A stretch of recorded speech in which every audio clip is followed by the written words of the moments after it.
Hello students, জ্ঞানজ্যোতি coaching centre পক্ষ থেকে তোমাদের আরেকবার স্বাগত জানাই। আমি রাজীব স্যার এবং আজকে আমরা আলোচনা করব নর্থ বেঙ্গল ইউনিভার্সিটির আন্ডারে তোমরা যারা বিভিন্ন কলেজে পড়াশোনা করছো, তো সেখানকার ফার্স্ট সেমিস্টারের মেজর পেপার 2 এর আলোচনার বিষয় রয়েছে আজকে, যেটা কি ফান্ডামেন্টাল ডিউটিস। ঠিক আছে, এই ব্যাপারে আজকে আমরা বিস্তারিত আলোচনা করব। তার আগে তোমরা যারা আমাদের চ্যানেলে প্রথম এসেছো বা এখনো আমাদের চ্যানেলটিকে সাবস্ক্রাইব করোনি, তারা অবশ্যই চ্যানেলটিকে সাবস্ক্রাইব করো এবং পাশে থাকা বেল আইকনটিকে ক্লিক করে দিও, যাতে আমাদের পরবর্তী ভিডিও নোটিফিকেশন তোমরা খুব সহজে পেয়ে যেতে পারো।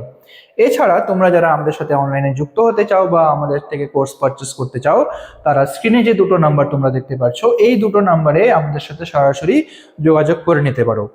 অনলাইন কোর্সে তোমাদের জন্য যে সুযোগ সুবিধাগুলো আমরা রেখেছি, এখানে তোমরা পেয়ে যাচ্ছ live classes, recorded classes, high quality notes এবং 100% কমন সাজেশন। এছাড়া মেজর স্টুডেন্টদের জন্য আমরা পুরো সেমিস্টার কোর্স ফি রেখেছি শুধুমাত্র 1199 এবং মাইনর স্টুডেন্টদের জন্য শুধুমাত্র 699।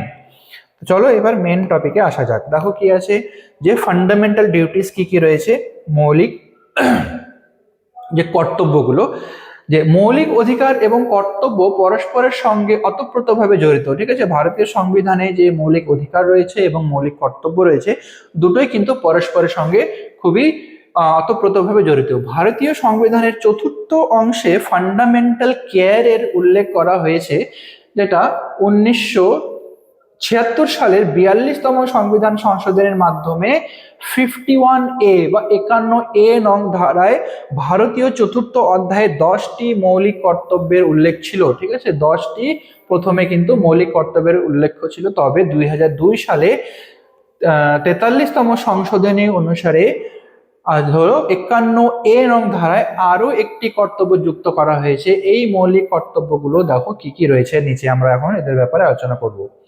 প্রথম যেটা হলো কি, সংবিধানকে মান্য করতে হবে এবং সংবিধানের আদর্শ, রাষ্ট্রীয় পুনঃপ্রতিষ্ঠা সমূহ, জাতীয় পতাকা এবং জাতীয় সঙ্গীতের প্রতি শ্রদ্ধা জানাতে হবে। প্রথম যেই সংবিধান সংশোধনী বা আমাদের জাতীয় ফান্ডামেন্টাল ডিউটিসে বলা হয়েছে, সংবিধানকে আমাদেরকে মানতে হবে এবং সংবিধানের আদর্শ, রাষ্ট্রীয় প্রতিষ্ঠা সমূহ, জাতীয় পতাকা এবং জাতীয় সঙ্গীতের প্রতি আমাদেরকে শ্রদ্ধাশীল হতে হবে। 2 নম্বরে বলা হয়েছে যে কি, যে সকল মহান আদর্শ ব্যক্তি দেশের স্বাধীনতার জন্য ভারতীয় সংগ্রামে অনুপ্রাণিত করেছিলেন, তাদের সম্মান এবং অনুকরণ করতে হবে। মানে যারা যারা ভারতের স্বাধীনতার জন্য, ভারতের স্বাধীনতা যুদ্ধে অংশগ্রহণ করেছে, তাদের সম্মান করতে হবে এবং তাদের অনুকরণে আমাদেরকে এগিয়ে যেতে হবে। 3 নম্বরে বলেছে কি, ভারতের সার্বভৌমিকতা, ঐক্য এবং সংহতিকে সমর্থন এবং সংরক্ষণ করতে হবে। আচ্ছা, 4 নম্বরে কি আছে দেখো, দেশ রক্ষা এবং জাতীয় সেবামূলক কাজে আত্মনিয়োগের জন্য সাড়া দিতে হবে। ঠিক আছে, দেশের রক্ষা যদি কখনো প্রয়োজন হয়, দেশ রক্ষা এবং জাতীয় সেবামূলক কাজে যদি নিজেদেরকে উৎসর্গ করতে হয় বা ওখানে যদি অংশগ্রহণ করতে হয়, তাহলে কিন্তু আমাদেরকে সাড়া দিতে হবে সেই ক্ষেত্রে। তারপরে রয়েছে কি, ধর্মগত, ভাষাগত, অঞ্চলগত বা শ্রেণীগত বিভেদের ঊর্ধ্বে থেকে সমস্ত ভারতবাসীর মধ্যে ঐক্য এবং ভ্রাতৃত্ববোধকে সম্প্রসারিত করতে হবে এবং নারী জাতির মর্যাদা হানিকরণ এর সকল প্রথাকে পরিহার করতে হবে। ঠিক আছে, ধর্মগত, ভাষাগত বা অঞ্চলগত এই সমস্ত ভেদাভেদকে সাইডে রেখে, ঠিক আছে, এই সমস্ত ভেদাভেদ দূরে রেখে যদি সমস্ত ভারতবাসী যেন একসাথে ভ্রাতৃত্ববোধ হিসেবে যেন একসাথে বসবাস করে এবং নারী জাতির মর্যাদাহানি বিষয়ে যত ধরনের কাজকর্ম রয়েছে, সমস্ত কাজকর্মগুলোকে আমাদেরকে কি করতে হবে, আমাদেরকে পরিহার করতে হবে বা সেগুলোকে বন্ধ করতে হবে। তারপরে রয়েছে কি, আমাদের দেশের মিশ্র সাংস্কৃতিক গৌরবময় ঐতিহ্যমূলক প্রদান এবং সংরক্ষণ করতে হবে।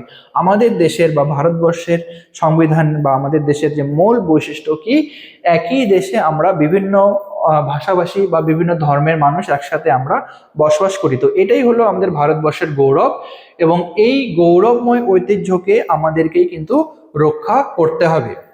তারপরে 7 নম্বরে আছে কি, বনভূমি, হ্রদ, নদী, বন্যপ্রাণী প্রভৃতি প্রাকৃতিক পরিবেশের সংরক্ষণ এবং উন্নয়ন এবং জীবজন্তুর প্রতি মমত্ববোধ প্রকাশ করতে হবে। সমস্ত ধরনের জীবজন্তু বলো, শুধুমাত্র মানুষ না, মানুষ ছাড়া যতগুলো জীবজন্তু রয়েছে এবং বন্য, নদী, বনভূমি, হ্রদ, প্রত্যেকে আমাদেরকে কিন্তু সুরক্ষা করতে হবে।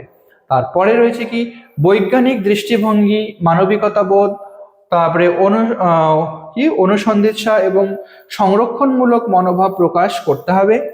9 নম্বর যেটা আছে জাতীয় সম্পত্তির রক্ষণাবেক্ষণ এবং হিংসার পথ পরিহার করতে হবে, মানে হিংসার পথ আমাদেরকে ছেড়ে দিতে হবে এবং জাতীয় সম্পত্তি, সেই জাতীয় সম্পত্তি সকলকেই একইভাবে কিন্তু রক্ষা করতে হবে। সকল ক্ষেত্রে জাতীয় উন্নতির গতি বজায় রাখার উদ্দেশ্যে ব্যক্তিগত এবং সমষ্টিগত সকল কাজে চরম উৎকর্ষের জন্য সচেষ্ট হতে হবে। আচ্ছা, এবার লাস্টে রয়েছে 2002 সালের 86তম সংবিধান সংশোধনীর মাধ্যমে নতুন কর্তব্য সংযোজিত হয়েছিল, যেটা কি 6 থেকে 14 বছর বয়স পর্যন্ত সমস্ত শিশুকে শিক্ষার আয়ত্তায় আনতে হবে। এটি হলো পিতামাতা এবং অভিভাবকদের মৌলিক কর্তব্য। ঠিক আছে, 6 থেকে 14 বছরের মধ্যে যত শিশু রয়েছে, সে ছেলে বা মেয়ে কেউই হোক না কেন, তাদেরকে যেন শিক্ষার আয়ত্তায় আনা হয়। এটা শুধুমাত্র পিতামাতা এবং অভিভাবকদের নয়, সবারই কর্তব্য হওয়া উচিত। তো এটা ছিল আজকে আমাদের আলোচনার বিষয়। আশা করি ভিডিওটা তোমাদের ভালো লেগেছে। যদি ভালো লেগে থাকে তাহলে অবশ্যই ভিডিওটিতে লাইক এবং কমেন্ট করো। দেখা হবে তোমাদের সাথে পরবর্তী ভিডিওতে আরো নতুন একটা টপিক নিয়ে। ততক্ষণ পর্যন্ত ভালো থেকো, সুস্থ থেকো।